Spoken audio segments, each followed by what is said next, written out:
on, you Spurs. Welcome back, Spurs fans, to another episode of Come on, you Spurs TV, where we dissect all the highs and lows of our beloved Lily Whites. Today, emotions are running high, of course, as we gather post-match following that heart-wrenching 2-3 defeat in the 195th North London derby against those guys up the road, and it beat us right here at the Tottenham Hotspur Stadium. So grab your scarves, and whatever you got to hand, and settle in as we unpack the drama, the passion, and the bitter taste of the fiercely contested clash at the Tottenham Hotspur Stadium. I'm your host, Soji Fagade, and with me is Chuma, our co-host. Chuma, as we know, is a walking encyclopedia of everything Tottenham. Let's look there, and then we'll take it from there. We'll leave no stone unturned, of course, in analyzing what went wrong and what went right, on that historic 195th derby day. Right, come on in. Chuma, a bit of a long rant there. Tell me. I think it was needed. And you said something really, really amazing. You said the bitter pill of defeat. So much like you, I'm now fully subscribed to the Optimus lifestyle. So I did not come here to bury Ange. I came here to praise him. But before that, let's do some housekeeping. This is your first time on Come On You Spurs TV. Welcome to the channel. Could you do us this wonderful little favor and subscribe? Smash the like button for the algorithm. Comment, please share. And especially with the comments, let us know, what did you think about the North London derby? What do you think about the outcome? What do you think about the controversial refereeing decisions, which we will come to talk about? And as always, we are Come On You Spurs. Yeah, welcome back. There's so much to talk about today. We'll take them as in little batches. Game went very, very quickly, if you like, for the neutral or for the Spurs faithful in some respects, because I think about it, first half, Arsenal raising the 3-0 lead, and we thought it was going to be one of those days when nothing was going to go right for Tottenham. Talk us through that first half, because they took the first goal off an own goal from Højbjerg, and Spurs went up and equalized. Goal was ruled out for offside. Now, a lot of pundits have re-examined that offside decision and thought maybe perhaps it was a wrong decision. And after that, I think we had another opportunity to score. I think there were two chances before, if you like.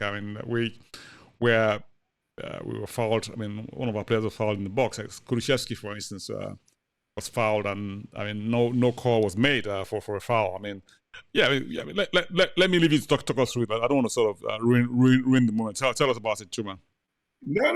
Well, we start off with piggybacking off our last video, where you and I, we had a text where I got the starting lineup right in one. I thought Richarlison should have started, and I still insist that it was actually the difference when Richarlison came on. I felt this was a game Richarlison needed to start.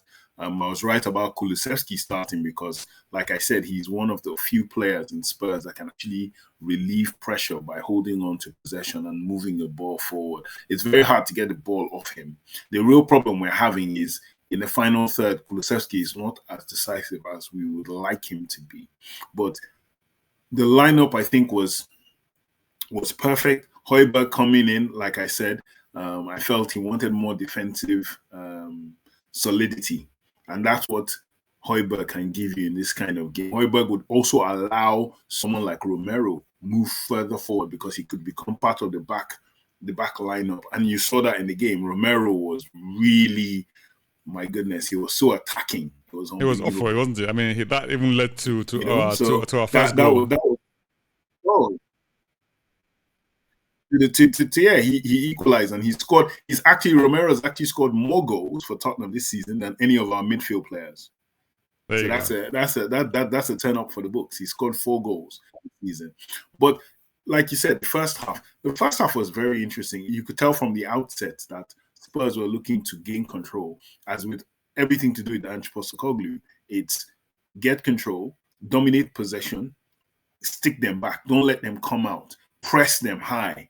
And I read to you something offline as well that someone put up a statistic that, put up a quote from Arteta. Arteta saying it was not his plan to come and sit back and counter Spurs. He said, but Spurs structure makes you do that. And he was well aware of it. So, kudos to Ange Postecoglou that Arteta respected it enough and his players respected it enough to know that, look, we're going to push them back.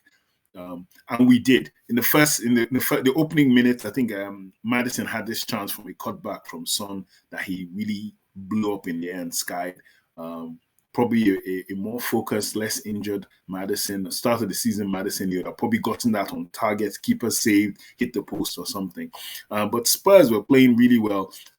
Arsenal had few half chances in that beginning first couple of minutes, and then it all went awry from the corner kick.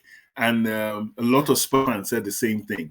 If we can hold them back for the first 15 to 20 minutes, I always think of Alex Ferguson and Manchester United. They are not so dangerous than in the first 20 minutes. If you can hold them for 20, you have them. And it was in the 15th minute, and then the corner kick gets swung in, and Pierre-Emile Højbjerg tries to defend, and he comes off his head, and it's an own goal. But Spurs didn't sit back after that. They kept trying for the equalizer, and when it did come, after a double ricochet of two Arsenal players from a shot from Porro, it fell to Mickey van der Ven. And Van der Ven scored it. The lines raised a flag, but of course, VAR were in the air of the referee to say, look, it came off a double ricochet. And we've had this long, interesting discussion on the group about, was it offside? Was it not? It was offside.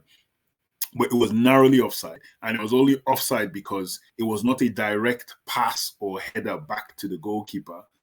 And Van Ven intercepted and scored. So the ball coming off the opponent doesn't really count if it's a deflection off the player or a rebound off the player as opposed to an intentional pass back. If you intentionally try to pass back and your player is there, it's not offside, but it wasn't. And that goal was chalked off. And then again, we had another chance where Romero from a pull-out from Maddison heads the ball to the post. Now, that was also another controversial thing because upon watching the replay, you saw that the ball was in the air. Thomas Partey didn't jump for it, rather turned around and pushed Christian Romero in the chest, putting him off just as he was about to head the ball, which I believe affected the trajectory of the ball and made it hit the post. And then we come right to the second goal for Arsenal in that first half where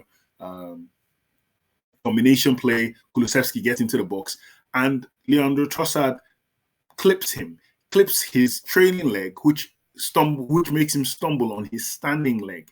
And that, I think, has been the controversy all weekend to now, from weekend to Monday to today is, did he mean it? It doesn't matter if he meant it or didn't mean it. He was running across and he clipped his leg inside the box. If that was anywhere else on the pitch, that would be a free kick. But unfortunately, the downside of it was from the ensuing counter-attack, Saka scores for Arsenal. So now the referee had a decision to make.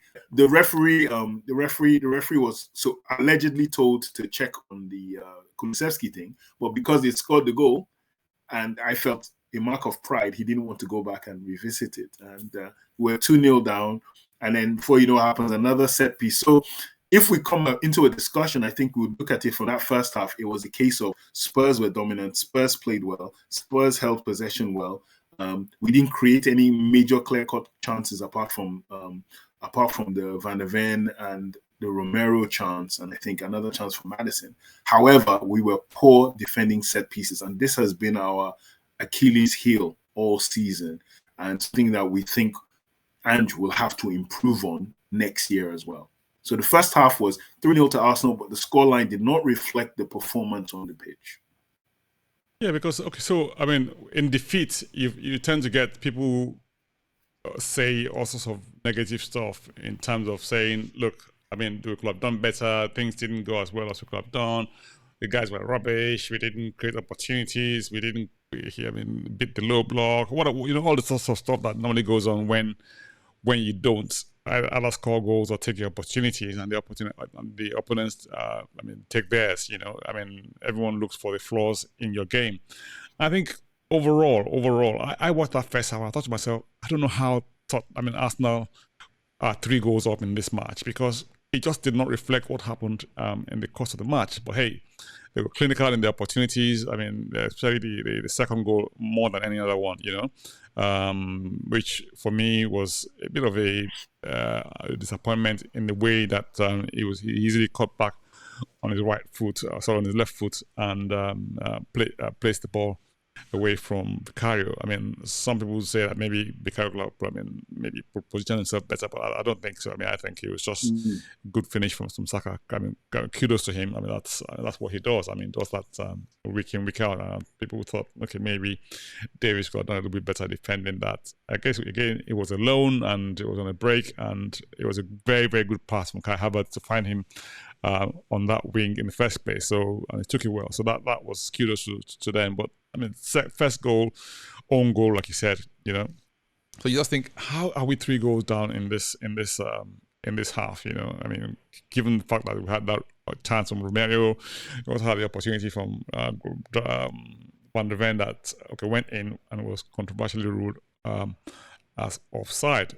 So I mean, a lot of teams would have crumbled in that sort of situation, given the fact that title chasing guys up the road. We 3-0 down. I mean, it's very easy to get your head drop. And I mean, coming second half, I didn't see us dropping our heads at all. If anything at all, I thought we actually, went at them again. I'm thinking to myself, this is a really, really good performance. Okay, fine. We were fortunate with the goal from Romero in the sense that Rad, a keeper, essentially gifted us that goal because of a poor clearance.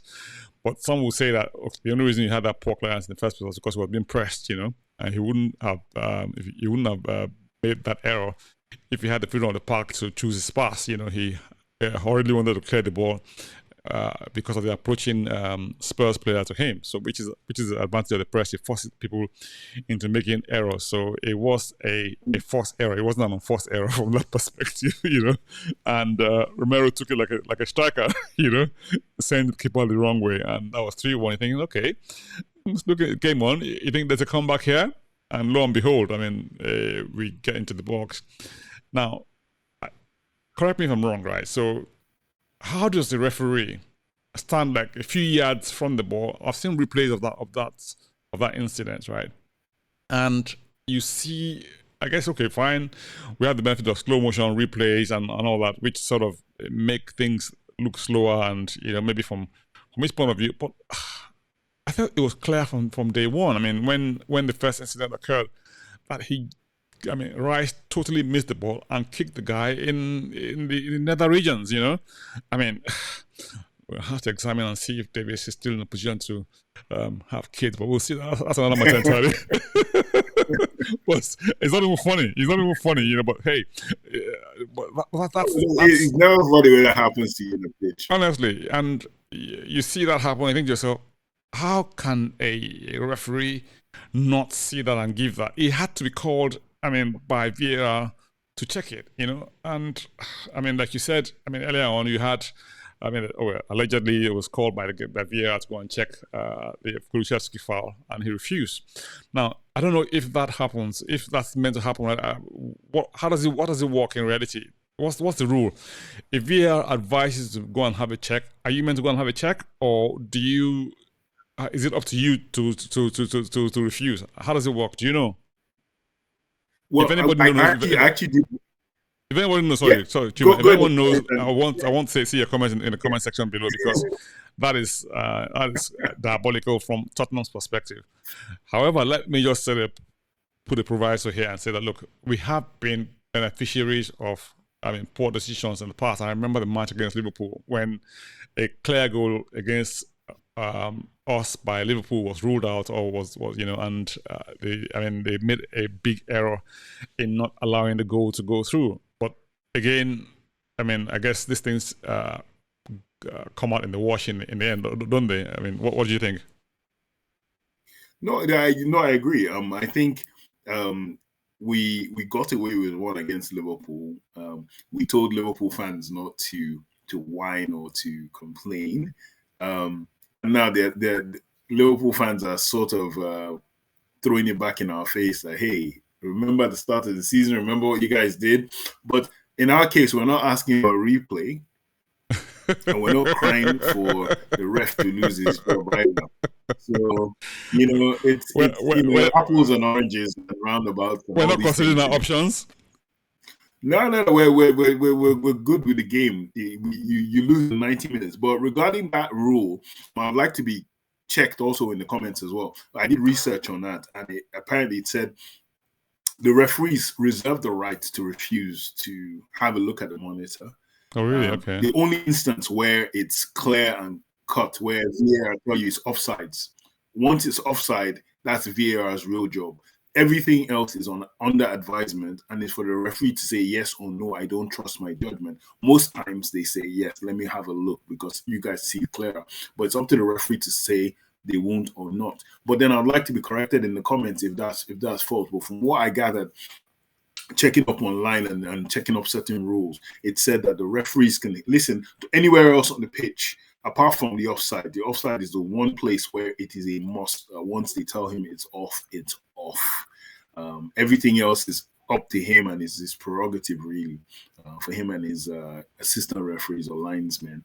And but then with regard to Michael Oliver, all I can say about that incident with Ben Davies and Declan Rice he volleyed the player, not the ball, is that, it's quite clear that Michael Oliver hasn't been to Specsavers.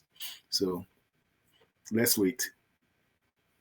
Yeah, I mean, so we end up getting the penalty. Some putting it away. We've got about 5 minutes left before the end of the match, and you think to yourself, okay, this could be squeaky bum time for the guys up the road, and perhaps we could come back and actually go ahead and win the match. I mean, I actually thought we were going to win the match. Honestly, at that point in time, I thought, okay, this is going to be one of those Sheffield type days, when we you go in and you do the honors, but it wasn't to be. But we did keep a really, really good account of ourselves as a team. And I'm proud of the boys in that respect because given where the scoreline could have gone, I mean, he had them on the ropes, and at the end of the day, you could say that everyone, I mean, from their perspective, to relieve the game ended the way it ended. But credit to the boys and the performance, and they didn't give up and just kept pressing. And yeah, I mean, obviously there's room for improvement, but I can't say that I'm not proud of the boys, the way they performed on the day. What do you say? I was proud of the performance, but then I looked at certain players and I felt Pedro Porro isn't 100% fit. It was a huge loss losing Destiny Udogie because Destiny Udogie against Saka would have been different going both ways. Defensively, you could say Davies is more for defending, but then he lost him for the goal. In terms of attacking impetus, Destiny Udogie would have kept them and he would have probably had a greater say. Also, I think we rushed James Maddison back. It's hard to say this, but James Maddison has not been the same player since he came back from injury that he was before his injury layoff. Long injury layoff, by the way. And I felt and I feel still that probably in this game against Chelsea on Thursday, that Giovanni Lo Celso would get a longer run out. I actually felt kind of disappointed in Ange that he gave Lo Celso only 5 minutes. He came on after that penalty incident. I felt that Lo Celso deserved more, and that Maddison is a bit off form. So in the spirit of meritocracy that Ange Postecoglou has engrafted into the squad, I think Maddison deserves to sit down for a while. Kulusevski's had to sit down. He looked much better, much brighter after his sit down in this game. I think Maddison needs to sit down as well, and Lo Celso get his shot. Yeah, fair enough. I think the good thing about it is that we got a chance to redeem ourselves, if you like, the next match against Chelsea on Thursday, isn't it? So look forward to that, don't we? I mean, in terms of saying, okay, I mean, we haven't really done that great against Arsenal this season. We've lost to them at home. We drew with them, I mean, the first part of the season. But I haven't said that, though. I mean, I thought today we actually played better than the first match, you know, which was a crazy one, you know, even though that game ended up in a 2-2 draw. We actually played. Yeah, we did. You know. We did.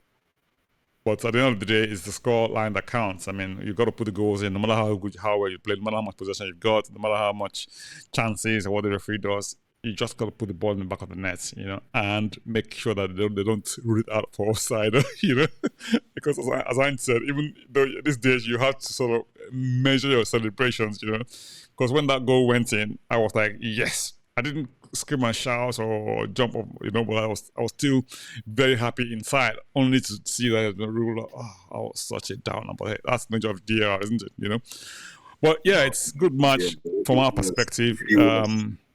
High points, I mean, the performance for the boys. Low points, the defending. You know, but overall, I thought they gave a really good account of themselves as a team. Kudos to the boys, and there's plenty of room for improvement. This is Ange's first season. I think he's done creditably well so far. Some people say that he's probably needed to have changed some of his tactics, you know, but like I said to my people, look, you have all sorts of things that a manager has to make from a decision-making perspective. He had to bring in Højbjerg, like you said, at the beginning of the match. Højbjerg ended up handing the ball into his own nets. And that's one of those things that happens in a match. It's nothing to do with his competence or capability. It does happen, you know. But when Bissouma came on board, I thought he did play well. I mean, he carried the ball forward. He was, you know, very tidy in possession. He was passing into attacking areas, and he did really, really well. I thought, okay, maybe he needed to have sat down for a bit to rediscover that form and rebuild his confidence, like you said. I mean, which is something that maybe James Maddison should also be put through as well. So yeah, I mean, overall, I'm quite happy, and yeah, it's really, really good performance. We move next match against Chelsea at Stamford Bridge, another battle of the bridge. We'll do a preview of that at some point, and yeah, I hope we'll look forward to hearing from you guys. We would love to hear from you. What do you think of those decisions? I think two penalty decisions, of which I think we've got one. You know, what do you think of the fact that they didn't call back the penalty incident involving Kulusevski, and Saka went on to go and score? You know, should that goal have stood? What do you think? We'd love to hear from you. I mean, not that it makes any difference from what, but just from a discussion perspective, so that we can get a good picture of what should have happened. Yeah, Chuma, final words. Well, once again, like I said, even after the Newcastle game, it's yet another bit of fertilizer for our growth. These scars are just making us stronger and battle hardened for when we come back next season. Stronger, a better version of this football we're seeing now. It's a very good beginning. It's a very good foundation. A bitter loss to swallow, especially knowing that it's boosted the people down the road's title aspirations, as well as to believe that we added to that has really is a real downer. However, you know, they got the 3 points. Congratulations to them for that. But we'll see what happens next. The funny part is them actually now pleading with us to do the job against Man City. I think that's really rich coming from them. But yeah, well, we'll live to see what happens then. That's football for you, isn't it? I think I said to someone how funny life can be. That we end up beating City, right? And they end up not beating Bournemouth, you know, at home. It just induce all the good work that we may have done in their favor, you know. But hey, that's football for you. You just never know how these things turn out, you know. Thank you very much for joining us, everyone. In the meantime, come on, ye Spurs. Come on, ye Spurs.